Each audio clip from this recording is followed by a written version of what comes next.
As-tu déjà ressenti cette étrange tristesse, ce vide silencieux qui s'installe dans ton cœur, alors même que tout semble aller parfaitement dans ta vie?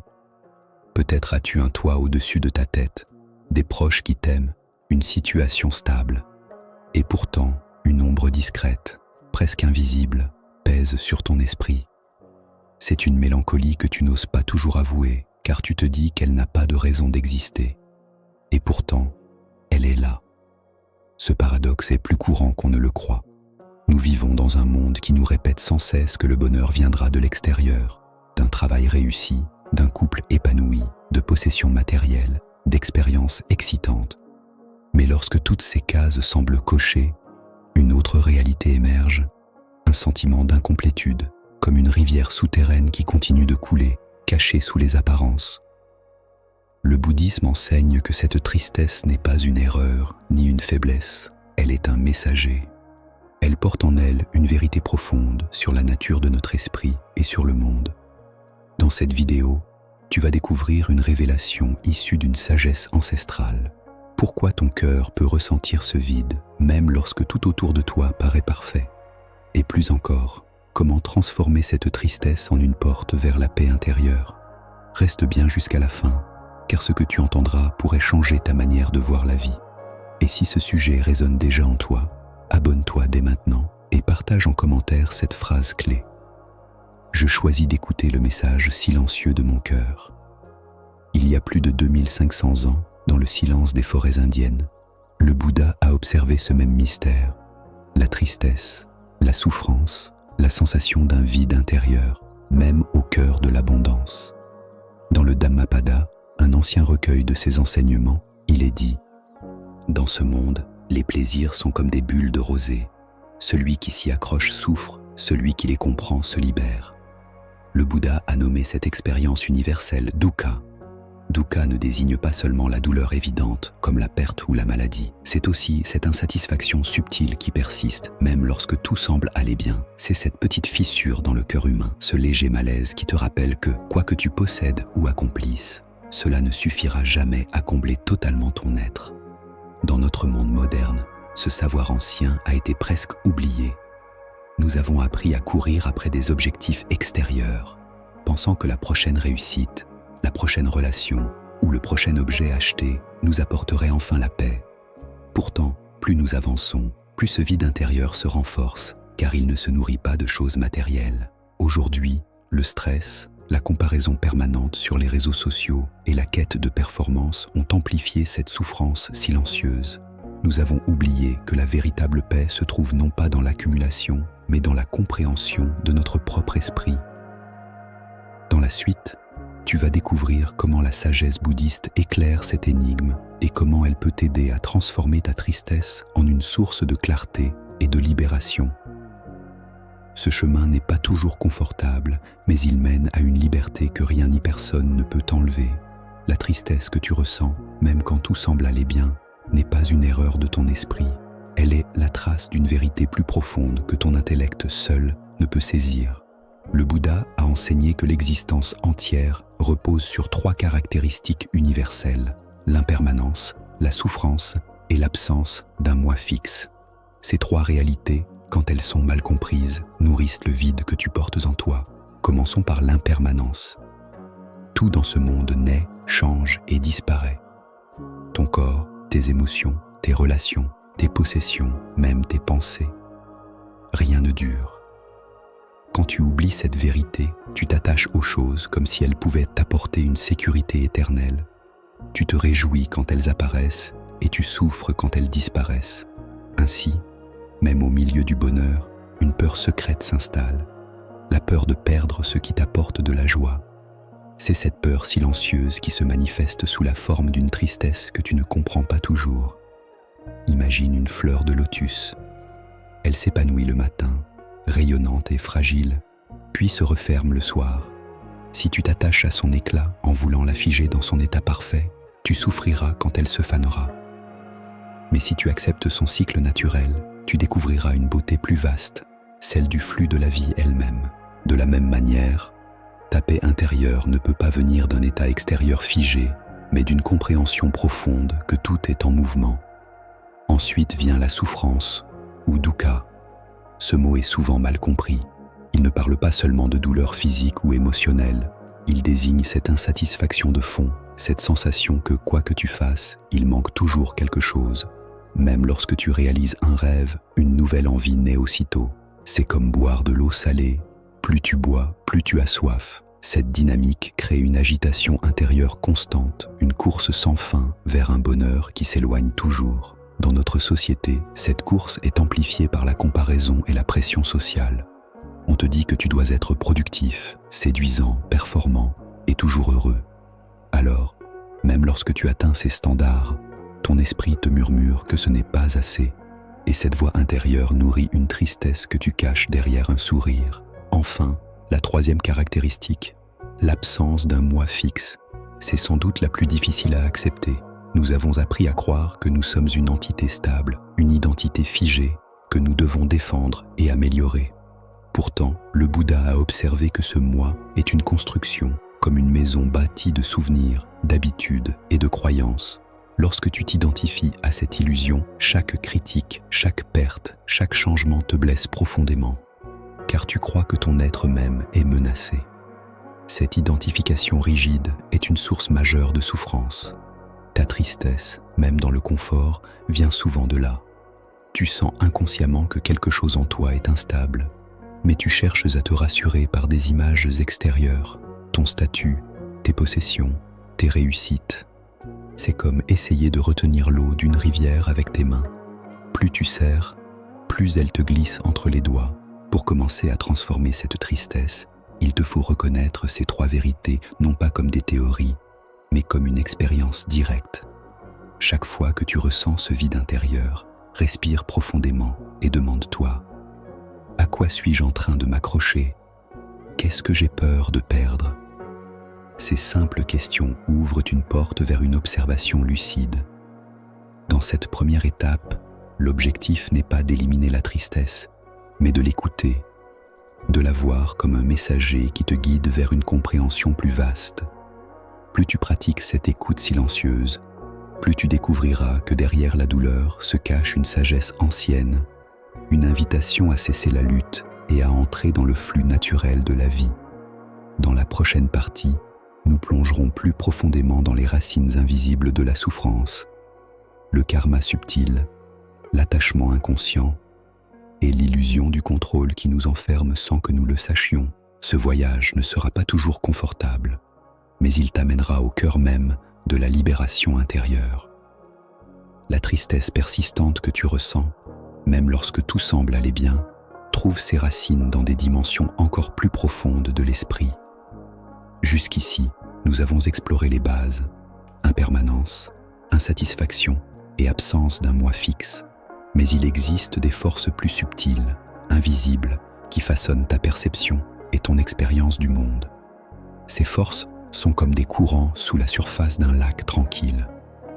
Tu ne les vois pas, mais elles t'emportent dans des directions que tu ne comprends pas toujours. L'une de ces forces est le karma subtil. On associe souvent le karma à une punition ou à une récompense, mais c'est une simplification. Dans la sagesse bouddhiste, le karma désigne avant tout l'énergie créée par tes pensées, tes paroles et tes actions. Chaque intention laisse une empreinte dans ton esprit, comme une graine déposée dans la terre. Certaines graines portent des fruits de paix et de clarté, d'autres engendrent confusion et souffrance. Beaucoup de la tristesse que tu ressens aujourd'hui vient de ces anciennes graines, plantées parfois il y a des années, voire dans des vies passées selon certaines traditions. Ces graines germent lorsque les conditions sont réunies, souvent sans que tu comprennes pourquoi une émotion surgit soudainement en toi. Ce mécanisme crée une illusion. Tu crois que ta tristesse vient uniquement de situations extérieures alors qu'elle prend racine dans des habitudes mentales profondes.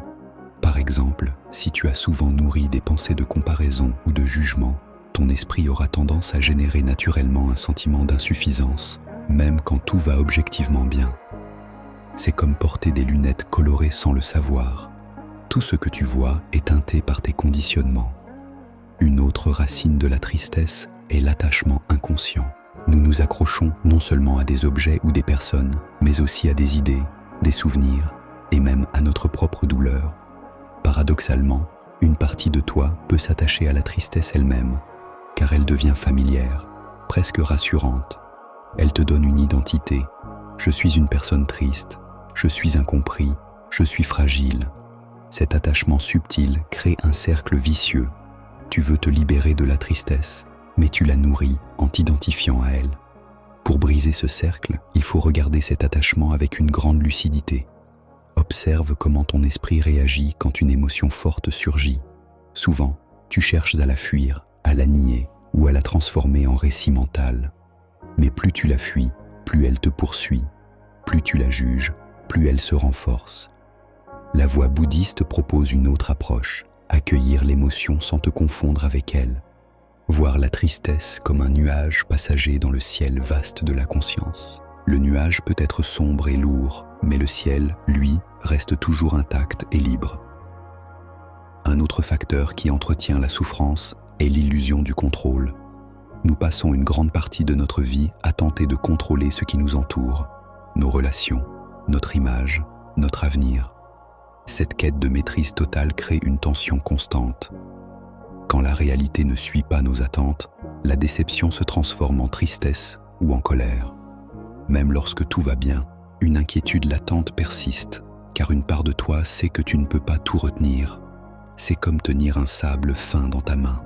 Plus tu serres, plus il s'échappe. Le Bouddha a enseigné que la véritable liberté ne vient pas de la maîtrise, mais du lâcher-prise. Cela ne signifie pas abandonner ou devenir passif, mais reconnaître que la vie suit son propre flux. Tu peux poser des actions justes, mais tu ne peux pas forcer les résultats. Cette compréhension apporte une paix profonde, car elle te libère de la lutte intérieure. Pourtant, lâcher prise peut faire peur, car derrière ce désir de contrôle se cache une peur plus vaste, la peur du vide. Beaucoup de gens craignent l'espace intérieur, le silence, l'absence de repères. Alors ils remplissent leur vie d'activité, de possession, de pensée, simplement pour ne pas sentir ce vide. Mais le paradoxe, c'est que ce vide n'est pas un ennemi. Dans la vision bouddhiste, il est en réalité la source même de la liberté. Ce que tu appelles vide est l'espace illimité de la conscience, pur et vaste comme un ciel sans nuages. Lorsque tu oses t'y ouvrir, la tristesse se dissout, car elle n'a plus de point d'accroche. Ce chemin demande du courage, car il remet en question tout ce que tu crois être, ton identité, tes certitudes, tes attachements. C'est pourquoi les maîtres bouddhistes parlent d'un éveil, une naissance intérieure dans laquelle tu découvres que tu n'as jamais été ce que tu croyais. La tristesse, dans cette perspective, devient un portail. Elle t'invite à dépasser la surface des choses pour rencontrer la vérité de ton être profond. Dans la prochaine étape, nous explorerons des pratiques concrètes pour t'accompagner dans ce processus. Des rituels, des méditations et des exercices simples qui te permettront non seulement de calmer ton esprit, mais aussi d'éveiller la sagesse qui sommeille déjà en toi. Car la paix véritable ne se trouve pas en cherchant à changer le monde extérieur, mais en transformant ton regard intérieur. La sagesse bouddhiste n'est pas faite pour rester une simple théorie. Elle doit être vécue, respirée, incarnée dans ton quotidien. C'est en pratiquant que la tristesse se transforme, que les nuages intérieurs se dissipent et que tu découvres la clarté du ciel profond de ton esprit. Dans cette partie, je vais te transmettre des rituels et exercices simples, à la fois doux et puissants, pour t'aider à comprendre, accueillir et transcender la tristesse, même lorsqu'elle surgit au cœur d'une vie qui semble parfaite. Commence par t'asseoir dans un endroit calme, ferme doucement les yeux et porte ton attention sur ta respiration. Inspire profondément par le nez, comme si tu absorbais une lumière pure, et expire par la bouche, comme si tu relâchais une lourde obscurité. Répète ce cycle 9 fois. À chaque inspiration, dis intérieurement « Je reçois la vie ». À chaque expiration, dis « Je relâche la souffrance ». Cet exercice simple calme le flux des pensées et te reconnecte au moment présent. En pratiquant chaque jour, même quelques minutes, tu apprends à ne plus être prisonnier de tes émotions. Lorsque la tristesse apparaît, résiste à la tentation de la fuir ou de la combattre. Assieds-toi en silence, pose la main sur ton cœur et dis intérieurement « Je vois ta présence, tristesse. Tu es une visiteuse, pas mon identité. Respire profondément et imagine la tristesse comme un nuage sombre traversant un ciel immense. Observe-la sans jugement, sans commentaire. Au bout de quelques minutes, tu sentiras une légère séparation. La tristesse est là, mais toi, tu es l'espace qui la contient. C'est une étape essentielle vers la libération. Au lever, avant de regarder ton téléphone ou de penser à tes tâches, prends un instant pour t'asseoir tranquillement. Allume une bougie ou, si tu préfères, place simplement tes mains sur ton ventre. Répète 3 fois cette phrase. Aujourd'hui, je choisis la clarté et la paix. Puis, visualise une lumière dorée qui se diffuse dans tout ton corps, apaisant tes tensions et ton anxiété. Ce rituel prépare ton esprit à accueillir les défis de la journée sans te laisser submerger. L'impermanence est au cœur du bouddhisme et la comprendre peut alléger ta tristesse. Assieds-toi et pense à une fleur que tu as vue s'épanouir et se faner. Réalise que tout dans la vie suit ce même cycle. Répète doucement comme un mantra. Tout change, tout passe. Je ne retiens rien. Ressens dans ton cœur que cette vérité est libératrice.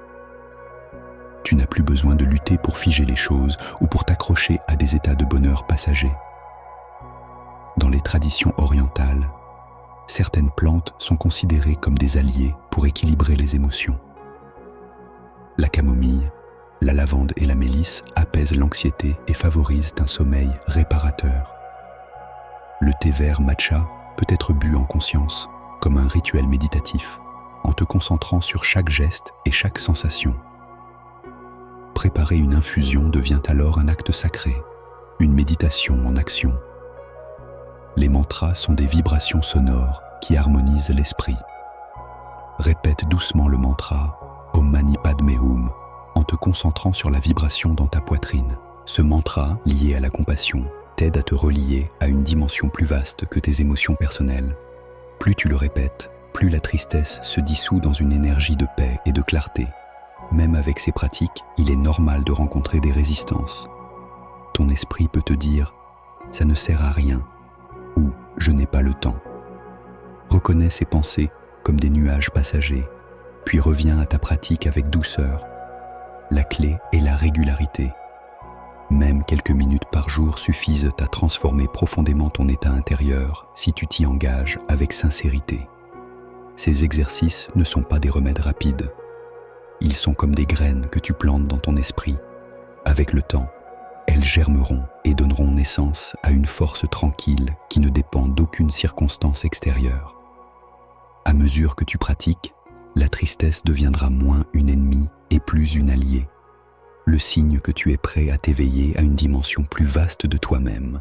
Dans la conclusion qui vient, nous rassemblerons toutes ces vérités pour t'offrir une vision claire et profonde de ce chemin vers la liberté intérieure. La tristesse que tu ressens, même lorsque tout semble aller parfaitement dans ta vie, n'est pas un défaut à corriger ni une faiblesse à cacher. C'est un signal profond, une invitation silencieuse à te tourner vers l'intérieur et à explorer les fondations invisibles de ton esprit.